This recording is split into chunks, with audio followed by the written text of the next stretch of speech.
personne te trouve trop chum.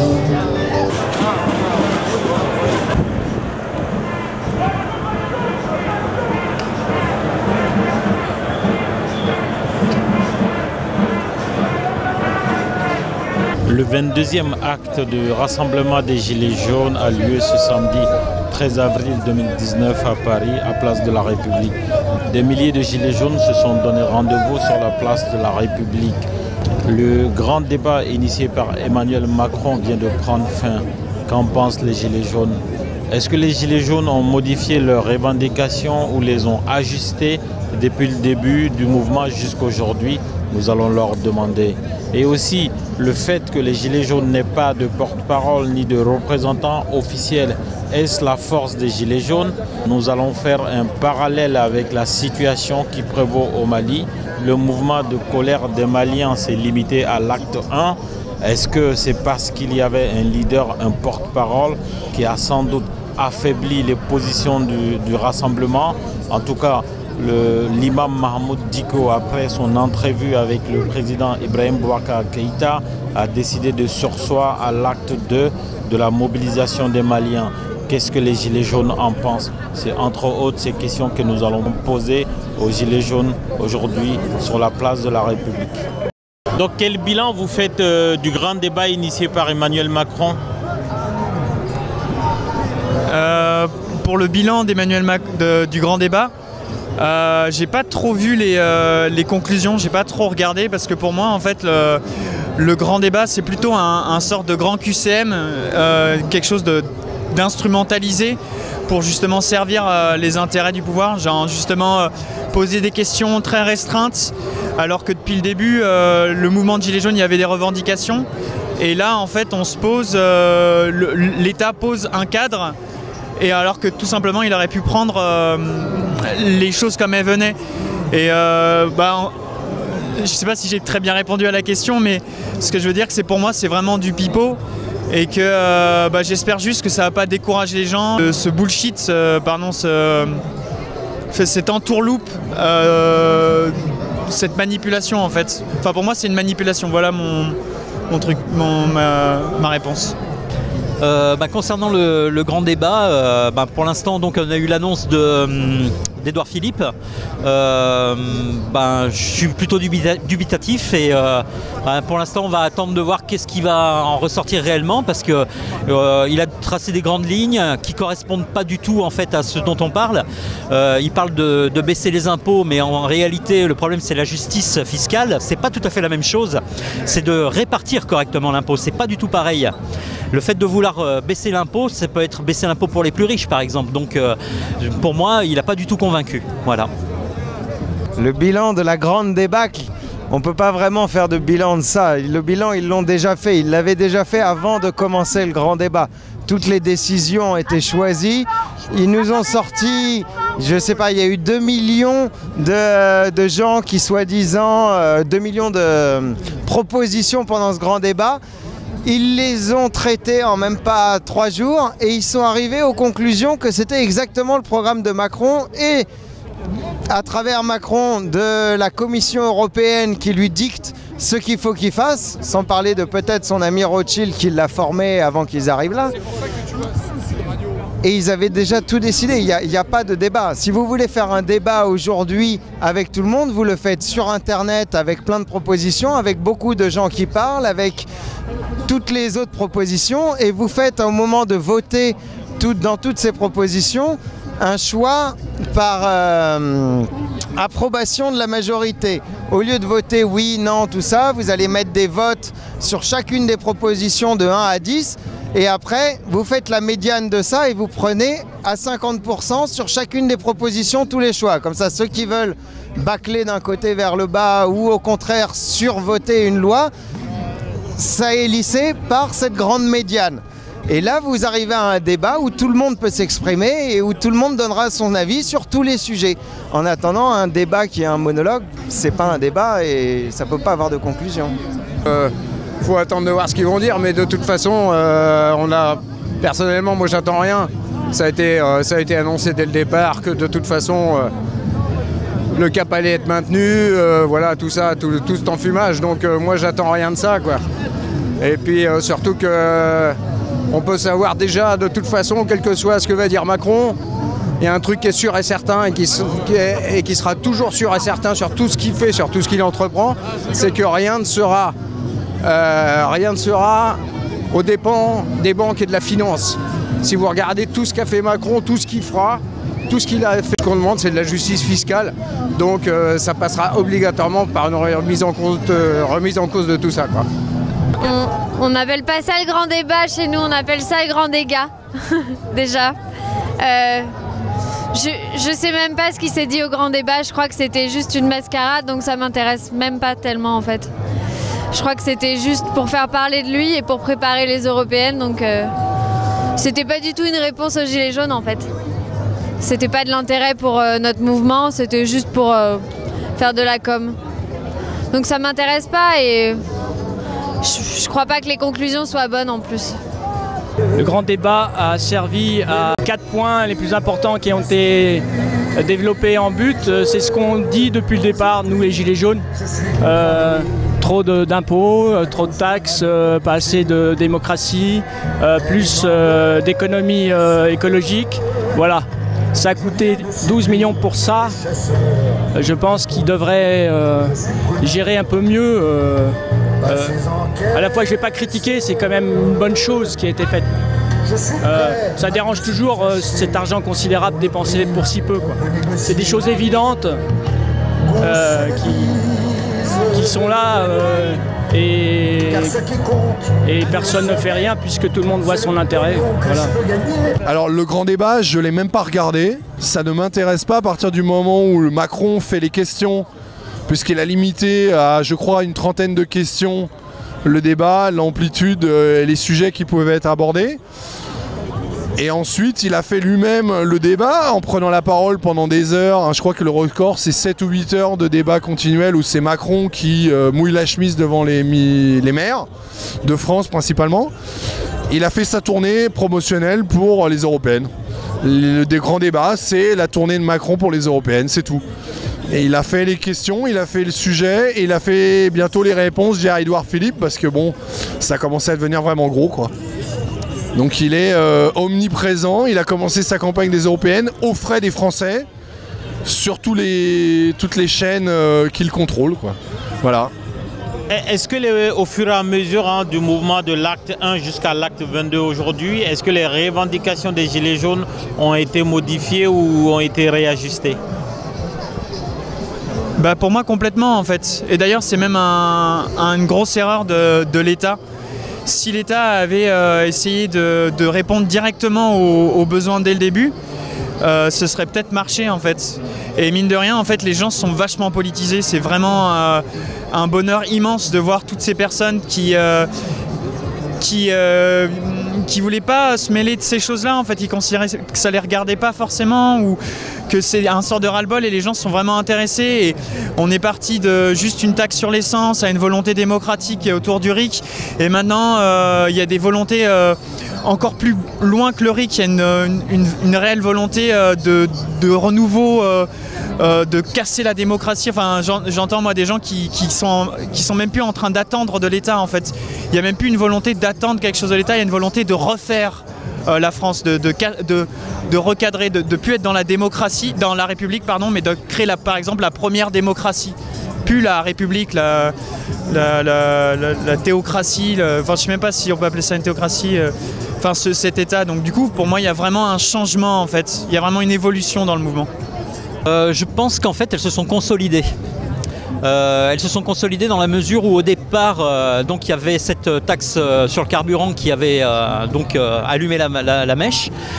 Et ensuite, à partir de là, face à la façon dont le gouvernement aussi réagit, on s'est aperçu qu'il y avait un véritable problème de représentation et de représentativité du peuple au niveau du gouvernement.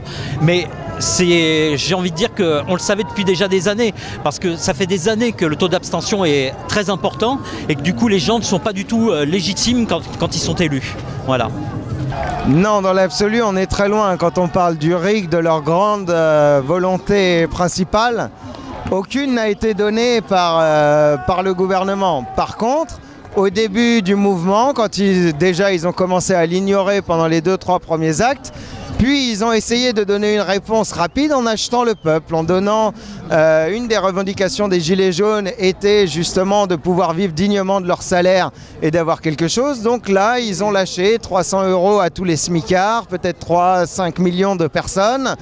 Ils ont lâché des barres sur le pétrole. Alors pendant un mois, ça a tenu. Si vous regardez par contre les prix du pétrole à l'heure actuelle, ils sont remontés. En Vendée, ça a passé les 2 € dernièrement. Donc ils ont gagné du temps, la grande machine avance, les gilets jaunes sont un petit caillou dans le rouage. Pour l'instant, ils ont ralenti la grande débâcle, mais elle continue et aucune de leurs revendications n'a été acceptée dans le fond. Ça n'a pas évolué tant que ça, c'était assez clair dès le départ. Dès le départ, il y a un truc qui est arrivé, c'est le RIC. Le RIC, je veux dire, ça englobe tout, quoi. Ça englobe tout. Souvent, voilà, on part dans des tas de choses qu'on aimerait voir changer et tout ça. La base, c'est le RIC. Si on a le RIC, j'ai envie de leur dire, donnez-nous le RIC, on s'occupe du reste, quoi. Voilà. Je crois que oui, je crois que effectivement, les revendications ont beaucoup bougé parce qu'à la base, c'était c'était effectivement plus sur le niveau de vie, sur les problèmes de taxation, etc. Aujourd'hui, c'est plus un mouvement pour la démocratie, en fait. Alors, on va dire, oui, on a ajouté toutes les questions écologiques, etc. Au débat, ce que je trouve hyper intéressant. Je pense que ce qui est fondamental pour moi, c'est la crise la crise démocratique à laquelle on a affaire. Oui, j'ai ripé, j'ai dit écologique, qui est écologique aussi, mais qui part de cette crise démocratique. Et du coup, je pense que les Gilets jaunes, c'est un début de force démocratique réel et qui n'est pas du tout que en France, qui commence à se développer un peu partout. Et je pense que ça va être un réel renouveau, je pense, pour la démocratie. En tout cas, un questionnement important. Par rapport aux revendications, je sais que les Gilets jaunes en ont. Personnellement, j'en ai pas parce que je crois pas du tout en ce gouvernement. Donc, j'ai rien à leur demander, à vrai dire. Voilà. Moi, aujourd'hui, j'ai rajouté par rapport à la croix que je porte d'habitude. C'est un peu le bilan. Hein, le 17 novembre, on a commencé. On s'est plaint de l'essence qui était à 1,49 € ou 1,50 €. Et aujourd'hui, il est à 1,70 €. C'est le message que j'ai mis aujourd'hui. C'est-à-dire, on nous promet des choses, mais dans le concret, tout augmente encore. Il y a 20 centimes en plus pour le carburant. Et ce ne sont que des promesses, des promesses, des promesses. On aimerait des choses concrètes, enfin, quoi. Voilà. Alors moi j'ai commencé à manifester avec l'acte 10, je les ai pas tous faits depuis, mais je vois une évolution où le mouvement est devenu plus mature, plus encadré. Il y a une structure qui se met en place progressivement, aussi bien au niveau de la logistique, des cortèges simplement, et il y a surtout un fond. Les discussions en fait sur le terrain des différentes personnes présentes ont porté leurs fruits. Les gens ont commencé à échanger. On a retrouvé en fait un espèce de café du commerce immense tous les samedis sur les ronds-points à travers toute la France. Tous les gens ont commencé, tous les Français de base, dans leur diversité, ont commencé à échanger, à partager leur expérience, leurs préoccupations du quotidien, leurs pensées, leurs réflexions. Et c'est devenu quelque chose qui manquait en fait dans les débats, dans les médias, à savoir l'avis du peuple simplement, et plus celui d'une oligarchie bien pensante, des sachants qui pensent tout savoir, tout connaître et imposent quelque part leurs idées, leurs réflexions.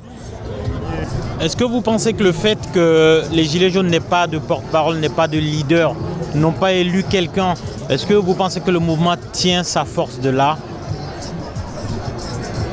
Alors, moi je pense que ouais, parce que c'est...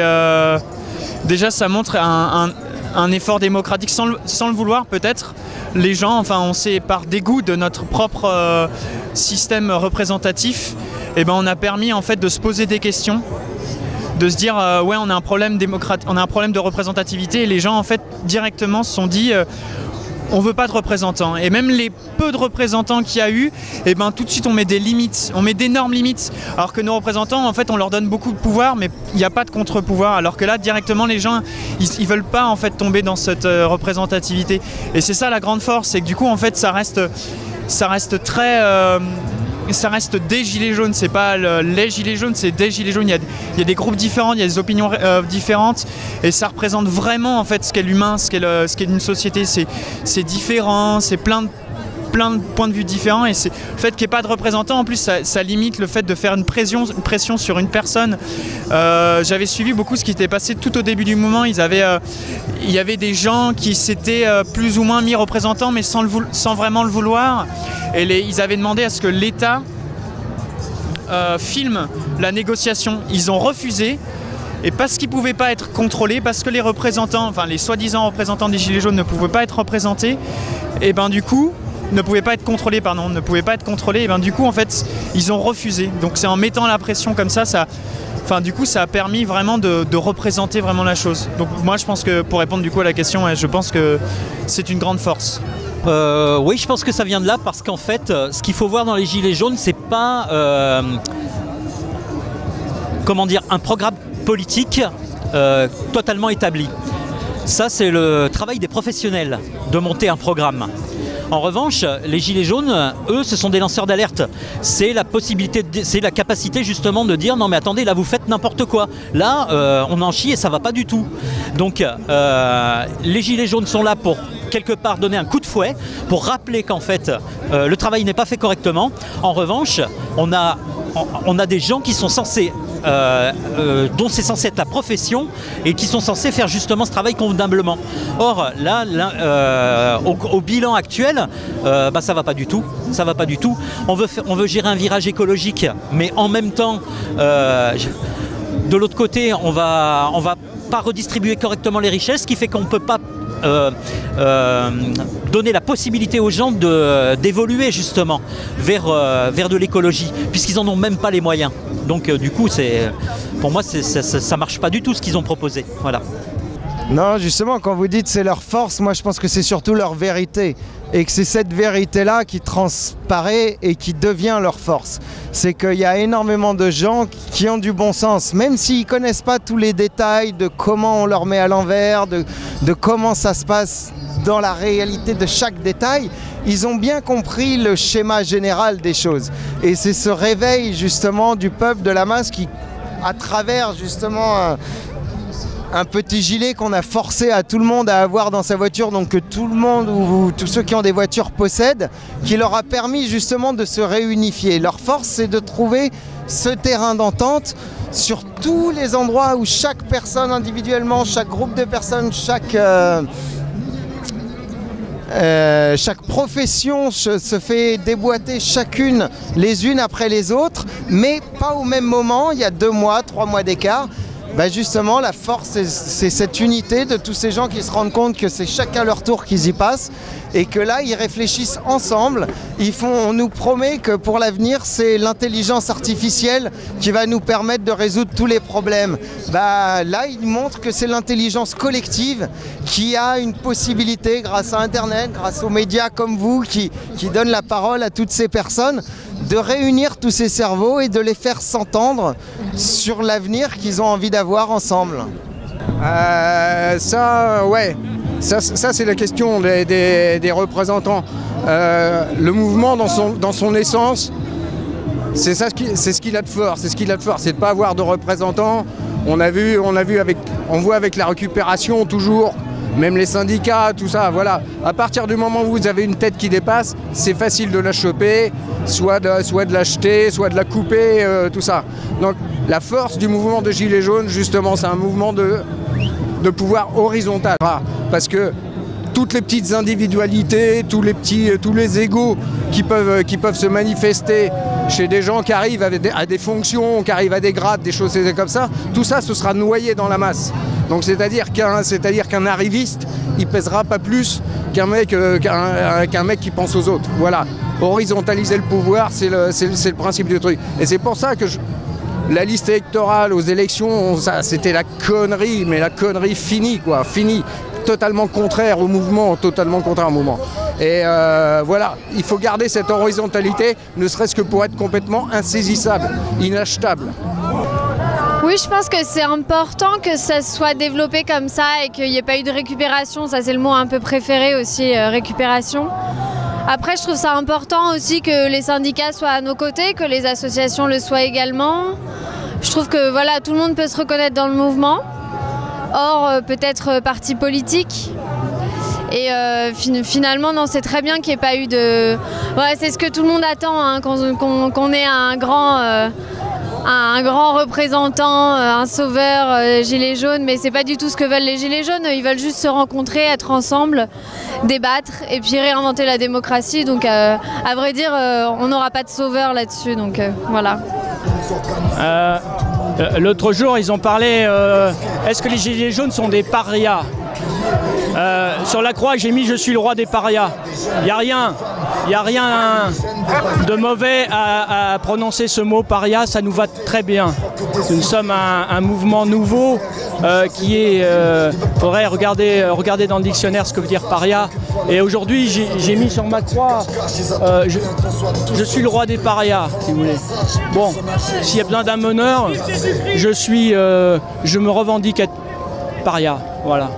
Et c'est une nouveauté, ce mouvement, on est comme une entité unique, unie à la fois et indissociable et fraternelle. Et c'est nouveau et pour moi c'est assez magique parce que il se passe vraiment quelque chose entre nous.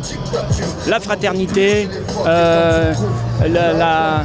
l'entente entre nous, on a la foi, il y a la foi qui est en train de venir. Pour ça, moi, je ne viens pas comme un chef religieux, je suis habillé comme ça, mais moi, je voudrais m'adresser aux hommes et aux femmes de bonne volonté de tous les secteurs de l'activité humaine. En fait, la spiritualité doit venir, elle doit être dans tous les secteurs de la vie humaine, pas uniquement dans une boîte qui s'appelle religion, revendiquée par le catholicisme ou les juifs ou les musulmans. Ça arrange l'État que tout soit mis dans une boîte et en dehors de ça on peut faire toutes les magouilles. Donc depuis des années, il y a un révolté qui est venu il y a 2000 ans pour essayer de changer tout ça. Il faut de la spiritualité dans la politique. Comme à l'époque des rois, on a coupé la tête du roi Louis XVI. C'est fort dommage parce que c'était quelqu'un de bien. Il faut revenir à, pas une royauté, mais quelque chose de plus humain. On parle beaucoup de Montesquieu qui a fait beaucoup de lois. Pour moi, Montesquieu, c'est un bon exemple, car ses parents ont exigé qu'il ait un parrain mendiant pour qu'il comprenne toute sa vie que les pauvres sont ses frères. Et c'est ce qui manque peut-être dans la politique. C'est ce que je disais l'autre jour. Il dépense 300 000 € en une journée en partant avec l'avion et il va nous retirer 50 € d'APL. Il ne pourra jamais comprendre que c'est une somme énorme pour certains en fin de mois, 50 € quand on dépense 300 000 € par jour. Là, il y a un abus. Il faut remettre les pendules à l'heure sur les dépenses. Un meilleur équilibre, un meilleur partage des richesses. C'est notre argent. Donc il faut en fait un contre-pouvoir qui n'est pas en ce moment. Je ne dis pas que je suis d'accord pour être meneur, mais c'est vrai qu'il en faut un. Il faut sans être syndical, il faut absolument une personne qui puisse nous représenter. Ça va venir, ça va venir. Alors je dirais, je ne sais plus qui l'avait dit déjà sur les médias, mais la force du mouvement des Gilets jaunes, c'est justement d'être issu de la base, de ne pas avoir de représentants désignés, d'avoir une multitude de porte-parole, d'être un mouvement trans-sociétal, on va dire, et d'avoir justement cette indépendance vis-à-vis des syndicats, vis-à-vis des politiques, de pouvoir représenter le peuple dans sa diversité et de pouvoir exprimer un panel d'opinions qui demande à être entendu et que n'entend pas le gouvernement. Et malgré toutes ces prédispositions affichées, en fait, c'est les Gilets jaunes, c'est monsieur tout le monde, quoi, et madame tout le monde.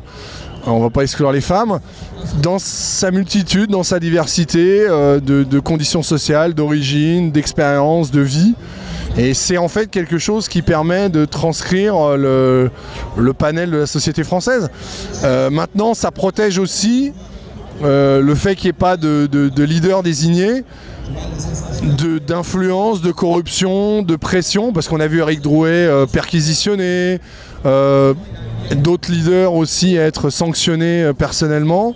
En fait, ne pas avoir de leader désigné protège quelque part les quelques porte-paroles qui ont pu être mis en avant. Donc c'est quelque part une bonne chose. Ça prend peut-être plus de temps à se structurer, mais c'est un mouvement qui va bientôt avoir 5 mois.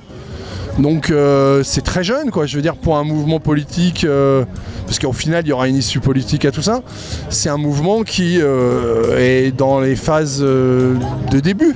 On ne peut pas reprocher aux Gilets jaunes de faire leur début. Ça a été peut-être chaotique au départ, mais c'est en train de se... Aujourd'hui ça se passe très bien. Il n'y a pas eu de heurts, enfin j'ai pas vu. Il n'y a pas eu de casse, comme quoi c'est possible. Ce qui me permet de faire un parallèle avec un autre pays qui est francophone, qui est très lié à la France, c'est le Mali. Le 5 avril 2019, c'était le début d'une grande vague de protestation.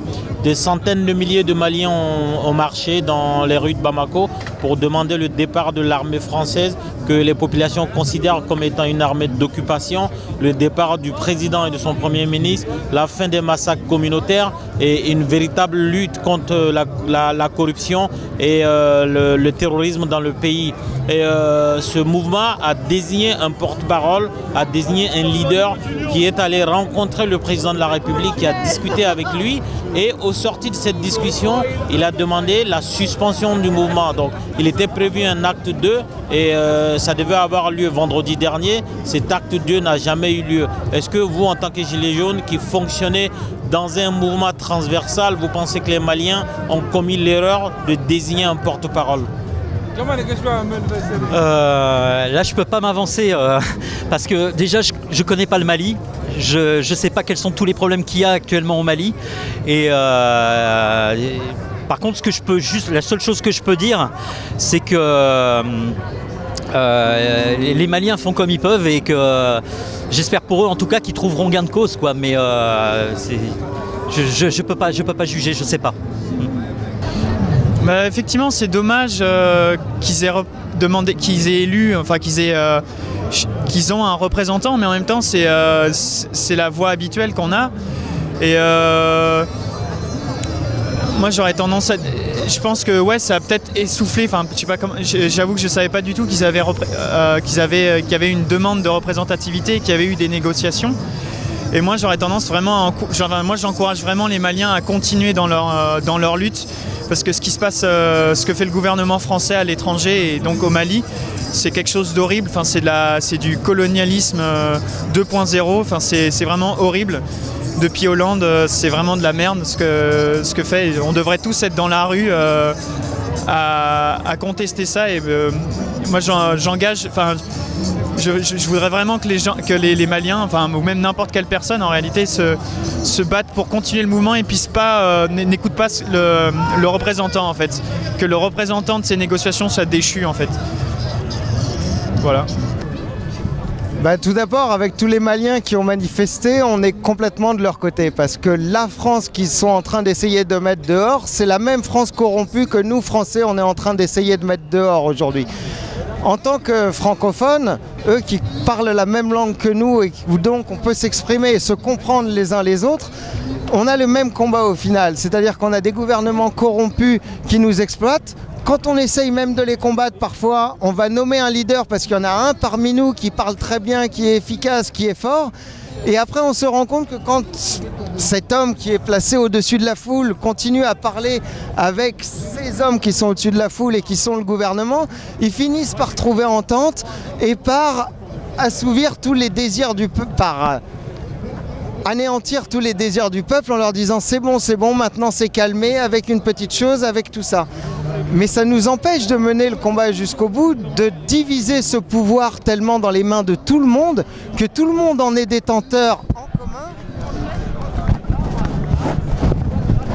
et que donc on ne peut se le faire voler par personne parce qu'il appartient à tout le monde à chaque moment et que toutes ces personnes se mettent d'accord et votent et acceptent une certaine majorité dans ce cas-là, parce qu'il faudra bien parfois trancher les choses, mais que si c'est la majorité des gens qui l'ont voulu et la réelle majorité, peut-être que les gens s'y contraindront beaucoup mieux. Après, il arrive que des minorités aient raison, donc peut-être que parfois une personne qui part très bien, qui exprime un courant minoritaire et qui le porte sur la place arrive à convaincre d'autres personnes. Donc on ne sait même pas si la démocratie absolue est faite, mais en attendant, il faut arriver à trouver un moyen où chaque personne soit maître de sa propre vie, dans le respect des gens qui sont autour et dans le respect de lui-même.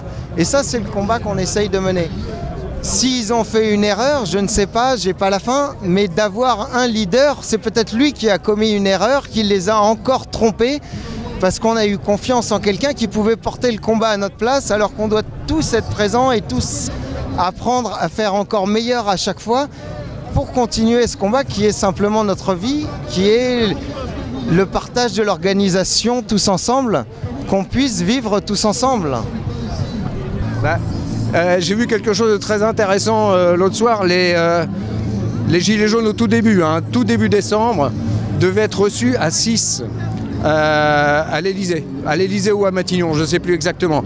Donc, il s'était dit, ok, on passe le pas, on est porte-parole, on n'est pas représentant, on est porte-parole, juste porte-parole.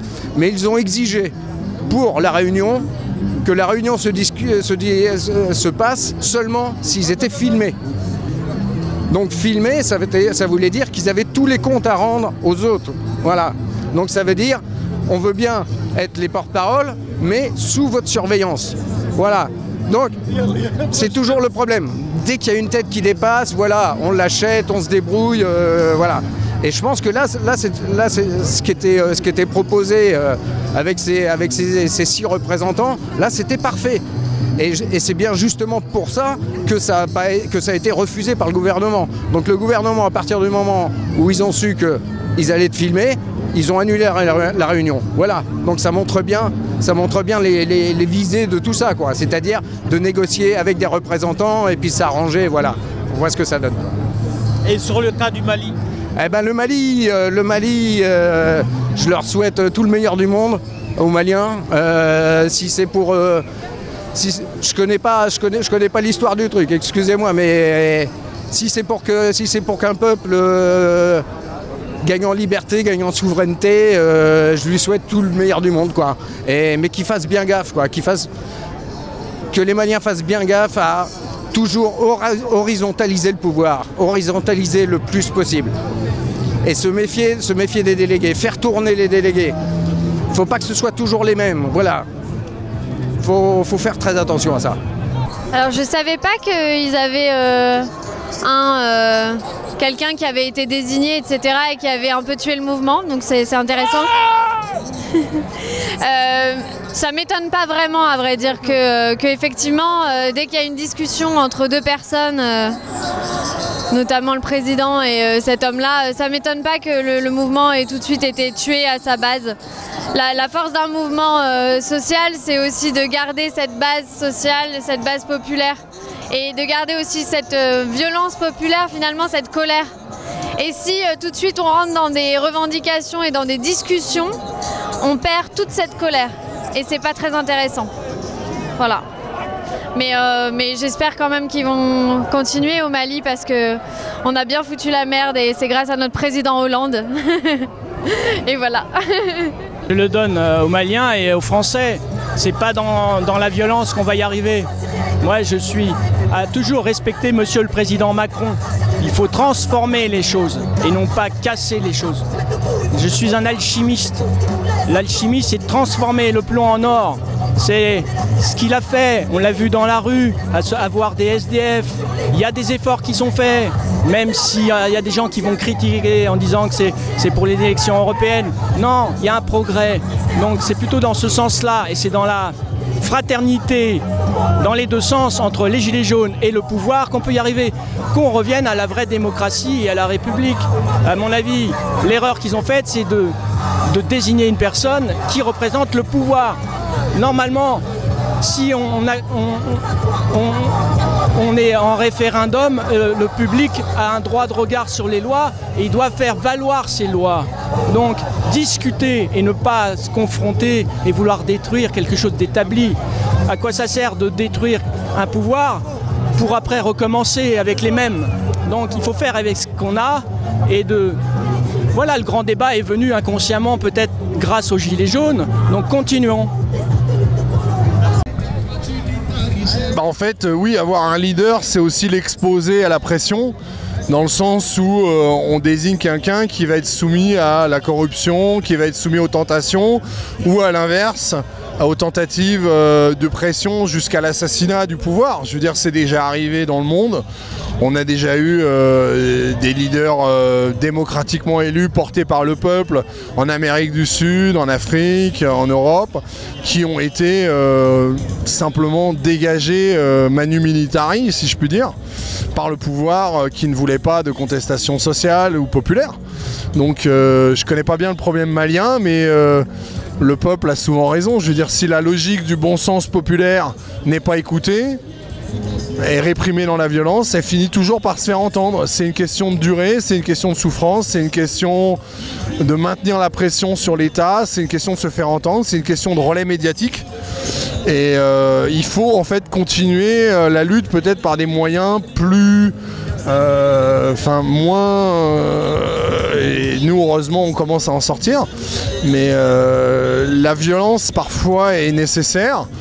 Je veux dire, en France, les acquis sociaux n'ont jamais été obtenus que par la violence. Il faut que le pouvoir en place ait peur pour qu'il commence à lâcher des brides de pouvoir. Il faut qu'en fait la démocratie se fasse entendre par le pouvoir du peuple. Et le pouvoir du peuple, ça passe malheureusement des fois par la violence. Maintenant, concernant l'Afrique, la Franc-Afrique, ce sont quelques oligarques français, mais pas que, qui possèdent le contrôle de l'Afrique. Il faudrait que, quelque part, toute la Franc-Afrique s'unisse contre les quelques oligarques français qui contrôlent également nos médias en France, qui orientent l'information, qui défendent leurs intérêts et pas ceux de la base ou ceux des pays, comme vous le dites, en occupation. Faut voir que le Mali est occupé militairement par les forces françaises, mais que les forces françaises obéissent à un pouvoir qui n'est pas représentatif du pouvoir français. Je veux dire, si aujourd'hui nous sommes là en tant que Gilets jaunes pour contester les Macron, c'est aussi parce que derrière il y a une clique d'oligarques qui ont financé, mis en place un pouvoir qui est en train de se transformer en dictature. On voit les dernières lois qui ont été passées, ce sont dans les intérêts des oligarques, c'est pas dans les intérêts du peuple. Et moi en tant que Français, j'ai aucun problème dans les revendications des Maliens. Je trouve qu'ils ont raison, s'ils sont suffisamment nombreux à s'exprimer, de revendiquer pour se libérer quelque part de ce qu'ils estiment une oligarchie. On est en train de piller l'Afrique pour notre confort personnel et il faut comprendre que tout ça, ça sert les intérêts de la même clique mondialiste qui veut nous asservir dans le même plan de domination financière. Tout ça, c'est pour leur bien-être et leur confort personnel. Mais je veux dire, quand vous avez des personnes qui possèdent des milliards, quels intérêts ils ont d'avoir 100 millions ou 1 milliard de plus? Ils sont déjà dans un confort qui est absurde. On a un niveau de finances qui se chiffre en milliards, voire en dizaines de milliards. On est dans un système qui promeut la guerre, l'occupation, la finance. Il n'y a plus de logique dans tout ça, c'est devenu complètement absurde, c'est débile. Et il va falloir que le bon sens revienne. Malheureusement, il va falloir certainement en passer par une manifestation, des manifestations. C'est un bras de fer engagé entre en fait le peuple et la classe dominante qui nous contrôle et il va falloir en fait les virer simplement, et ils accepteront pas de partir de leur plein gré. Malheureusement, il faut les virer à coups de pompe dans le cul, quoi.